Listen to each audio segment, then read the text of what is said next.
Excel techno school, Guruvayanakere, Venur. Admission open now.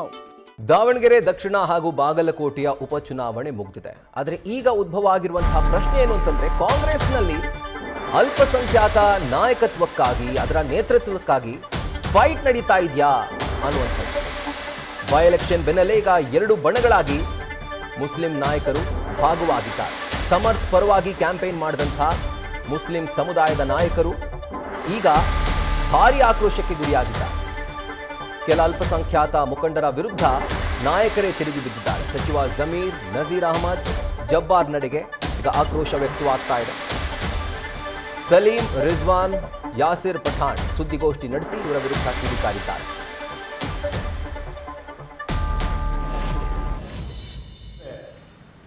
ನಮ್ಮ ಪಕ್ಷದ ಕೆಲವು ಹಿರಿಯ ಮುಖಂಡರು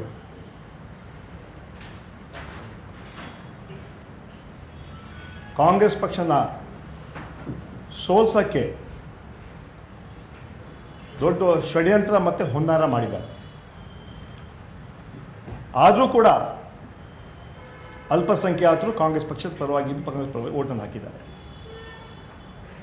ಈ ವಿಚಾರ KPCC ಅಧ್ಯಕ್ಷರಿಗೆ, ಮುಖ್ಯಮಂತ್ರಿಗಳಿಗೆ ಹಾಗೂ ACSಗಳಿಗೆ ಮಾಹಿತಿ ಇದೆ. ಒಂದು ಜನ ಕಾಂಗ್ರೆಸ್ ಪಕ್ಷಕ್ಕೆ, ಕಾಂಗ್ರೆಸ್ ಪಕ್ಷ ಸಿದ್ಧಾಂತಗಳಿಗೆ, ಕಾಂಗ್ರೆಸ್ ಪಕ್ಷ ವಿಚಾರಧಾರೆಗಳಿಗೆ, 5 ಗ್ಯಾರಂಟಿಗಳಿಗೆ ಓಟನ್ನು ಹಾಕಿದ್ದಾರೆ. ಇದ್ರ ಬಗ್ಗೆ ಸಾಕಷ್ಟು ವಿಚಾರ ಆಯಿತು. ಆದಮೇಲೆ ರಿಜ್ವಾನ್ ಅವರು ಕೂಡ ಬ್ರೀಫ್ ಮಾಡ್ತಾರೆ. ಎಲ್ಲ ಅಲ್ಪಸಂಖ್ಯಾತ ಮುಖಂಡರ ಒಪ್ಪಿಗೆ ಮೇರೆಗೆ ಶಾಮ್ನೂರ್ ಸಮರ್ಥ್ ಅವ್ರಿಗೆ ಟಿಕೆಟನ್ನು ಕೊಟ್ಟರು.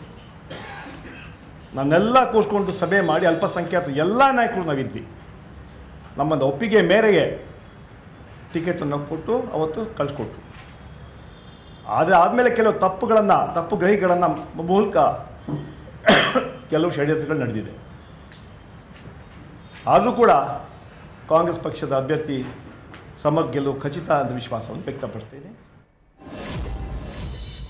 ಇದರ ಕುರಿತಾಗಿ ಡೀಟೇಲ್ಸ್ ಅನ್ನು ಕೊಡ್ತಾ ಹೋಗ್ತಾರೆ ನಮ್ಮ ಸೀನಿಯರ್ ಕರೆಸ್ಪಾಂಡೆಂಟ್ ಹರೀಶ್.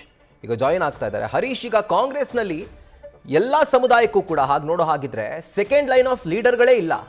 ಸೊ ಎಲ್ಲೋ ಒಂದು ಕಡೆ ಯಜಮಾನಿಲ್ಲದ ಮನೆ ಒಂದು ರೀತಿಯಾಗಿ ಈ ತಿಕ್ಕಾಟಕ್ಕೆ, ಕಿತ್ತಾಟಕ್ಕೆ ದಾರಿ ಮಾರಿ ಕೊಟ್ಟಿದ್ಯಾ ಅಂತ. ಯಾಕೆಂತಂದ್ರೆ ಜಮೀರ್ ಅವರು ನೇತೃತ್ವವನ್ನು ವಹಿಸೋದಕ್ಕೆ ಮುಂದೆ ಬಂದರು, ಆದರೆ ಅವರ ನೇತೃತ್ವವನ್ನು ಉಳಿದಂಥ ಅಲ್ಪಸಂಖ್ಯಾತ ನಾಯಕರು ಒಪ್ತಾ ಇಲ್ವಾ ಅಂತ. ಬಹಳ ಮುಖ್ಯವಾಗಿರುವಂತದ್ದು, ದಾವಣಗೆರೆ ದಕ್ಷಿಣ ವಿಧಾನಸಭಾ ಕ್ಷೇತ್ರದಲ್ಲಿ ಸಹಜವಾಗಿ ಮುಸ್ಲಿಂ ಸಮುದಾಯದ ನಾಯಕರಲ್ಲಿ ಈಗ ಭಿನ್ನಮತ ಶುರುವಾಗಿದೆ. ಒಂದು ಟಿಕೆಟ್ ವಿಚಾರಕ್ಕೆ ಸಂಬಂಧಪಟ್ಟಂಗೆ ಎಲ್ಲೊಂದ್ ಕಡೆ ಜಮೀರ್ ಅಹಮದ್ ಅವರು ಅಪಸ್ವರಗೊಂಡು ಬೇರೆ ಕಡೆ ಮುಖ ಮಾಡಿದ್ರು, ಅಲ್ಲಿ ಪ್ರಚಾರವನ್ನೇ ಮಾಡಲಿಲ್ಲ ಅನ್ನುವಂತ ಆಕ್ರೋಶ ಕೂಡ ಸಹಜವಾಗಿ ವ್ಯಕ್ತ ಆಗಿದೆ. ಇದರ ಮುಂದುವರೆದ ಭಾಗವಾಗಿ ಇವತ್ತು ಮಾಧ್ಯಮಗೋಷ್ಠಿಯನ್ನು ನಡೆಸಿರುವಂತಹ ಮುಸ್ಲಿಂ ಸಮುದಾಯದ ಹಲವು ನಾಯಕರು, ಅಂದ್ರೆ ಸಲೀಂ ಅಹಮದ್ ಆಗಿರ್ಬೋದು, ರಿಜ್ವಾನ್ ಅರ್ಷದ್ ಆಗಿರ್ಬೋದು, ಮತ್ತೆ ಯಾಸಿರ್ ಪಠಾಣ್ ಸೇರಿದಂತೆ ಹಲವು ಮುಸ್ಲಿಂ ಸಮುದಾಯದ ನಾಯಕರು ಇವತ್ತು ಮಾಧ್ಯಮಗೋಷ್ಠಿ ನಡೆಸಿ ಪರೋಕ್ಷವಾಗಿ ಕೂಡ ಜಮೀರ್ ಅಹಮದ್ ವಿರುದ್ಧ ಆಕ್ರೋಶವನ್ನು ವ್ಯಕ್ತಪಡಿಸಿದ್ದಾರೆ. ಸೊ ಸಭೆಯಲ್ಲಿ ಒಪ್ಕೊಂಡು ಬಂದಂತಹವರು ಹೊರಗಡೆ ಬಂದು ಅದನ್ನು ವಿರೋಧಿಸಿದ್ದಾರೆ ಅನ್ನುವಂಥ ಆಕ್ರೋಶವನ್ನು ಕೂಡ ವ್ಯಕ್ತಪಡಿಸಿದ್ದಾರೆ. ಜಬ್ಬಾರ್ ಮತ್ತೆ ಜಮೀರ್ ಅವರು ಪ್ರಚಾರಕ್ಕೆ ಬರಲಿಲ್ಲ, ಆದ್ರೂ ನಾವು ಕೆಲಸ ಮಾಡಿದ್ದೀವಿ ಅನ್ನುವಂತಹ ಮಾತನ್ನ ಕೂಡ ಅವರು ಪ್ರಸ್ತಾಪ ಮಾಡಿದ್ದಾರೆ. ಹಾಗಾಗಿ ಮುಸ್ಲಿಂ ಸಮುದಾಯದಲ್ಲಿ ಈಗ ಬಣಗಳ ರೂಪ ಪಡ್ಕೊಂಡಿರುವಂತದ್ದು ಸ್ಪಷ್ಟವಾಗಿ ಕಾಣಿಸ್ತಾ ಇದೆ. ಈಗಾಗಲೇ ಜಮೀರ್ ಅಹಮದ್ ಅವರು ರಾಜ್ಯದ ಮಟ್ಟಿಗೆ ಮಾಸ್ಕ್ ಫೇಸ್ ಅನ್ನ ಕೂಡ ಮುಸ್ಲಿಂ ಸಮುದಾಯದಲ್ಲಿ ಹೊಂದಿದ್ದಾರೆ. ಅದರಲ್ಲೂ ವಿಶೇಷವಾಗಿ ಕೂಡ CM ಸಿದ್ದರಾಮಯ್ಯ ಅವರ ಆಪ್ತ ಬಳಗದಲ್ಲಿ ಗುರುತಿಸಿಕೊಂಡಿರುವಂತದ್ದು. ಸೊ ಈ ಹಿನ್ನೆಲೆಯಲ್ಲಿ ನೋಡೋದಾದ್ರೆ ಒಂದ್ ರೀತಿ CM ಮತ್ತೆ DCM ಅವರ ಬಣಗಳ ತಿಕ್ಕಾಟದ ಮುಂದುವರೆದ ಭಾಗವಾಗಿ ಈಗ ಅಲ್ಪಸಂಖ್ಯಾತ ಸಮುದಾಯದಲ್ಲಿ ಕೂಡ ತಿಕ್ಕಾಟ ಶುರುವಾಗಿದೆಯಾ ಅನ್ನುವಂತ ಚರ್ಚೆಗಳು ಕೂಡ ಈಗ ವ್ಯಕ್ತ ಆಗ್ತಿದೆ. ಸೊ ಹಾಗಾಗಿ ಜಮೀರ್ ಅಹಮದ್ ಅವರ ವಿಚಾರವನ್ನ ಪರೋಕ್ಷವಾಗಿ ಪ್ರಸ್ತಾಪ ಮಾಡುವ ಮೂಲಕ ಆಕ್ರೋಶವನ್ನು ಕೂಡ ವ್ಯಕ್ತಪಡಿಸಿರುವಂತದ್ದು. ಹೀಗಾಗಿ ಮುಸ್ಲಿಂ ಸಮುದಾಯದಲ್ಲಿ ಕೂಡ ಒಂದ್ ರೀತಿಯಲ್ಲಿ ಜಮೀರ್ ಅಹಮದ್ ಅವರು ಅನುಪಸ್ಥಿತಿಯಲ್ಲಿ ಕೂಡ ನಾವು ಗೆಲ್ಸ್ಕೊಂಡ್ ಬರುವಂತ ನಿಟ್ಟಿನಲ್ಲಿ ಕೆಲಸವನ್ನ ಮಾಡಿದ್ದೇವೆ ಅನ್ನುವಂತ ಸಂದೇಶವನ್ನ ಕೊಡುವಂತ ಲೆಕ್ಕಾಚಾರದ ಭಾಗವಾಗಿ ಇವತ್ತು ಮಾಧ್ಯಮಗೋಷ್ಠಿಯನ್ನು ನಡೆಸಿರುವಂತದ್ದು. Rahul. Right Harish, thank you ಡೀಟೇಲ್ಸ್ಗೆ. ನ್ಯೂಸ್ ಫಸ್ಟ್ ನಿರ್ಭೀತಿಯಿಂದ ನಿಮ್ಮ ಪರವಾಗಿ.